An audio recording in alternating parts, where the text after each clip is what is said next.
ওম তৎসৎ। ওম নমো ভগবতে বাসুদেবায়। শ্রীমদ্ভগবদ্গীতা ষষ্ঠ অধ্যায় অভ্যাস যোগ 29 নম্বর শ্লোক। সর্বভূতস্থম আত্মানম সর্বভূতানি চ আত্মনি ঈক্ষতে যোগ যুক্তাত্মা সর্বত্র সমদর্শনঃ। শ্রী ভগবান বললেন, প্রকৃত যোগী সর্বভূতে আমাকে দর্শন করেন এবং আমাদের সব কিছু দর্শন করেন।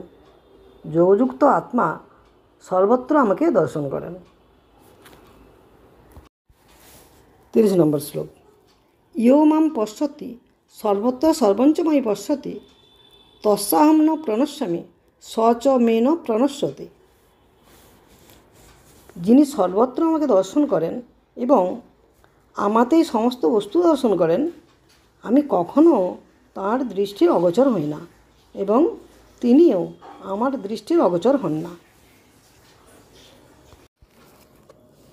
মাহাত্ম্য 13 নম্বর শ্লোক। গীতায়াশ্চ ন জানাতি পঠনম নৈব পাঠনম স এব মানুষে লোকে মোঘকর্ম করো ভবেৎ। যে ব্যক্তি গীতার পঠন পাঠন কিছু জানে না, সেই ব্যক্তি মানব সমাজে অনর্থক কর্মকারী। ওম তৎসৎ। ওম নমো ইতি।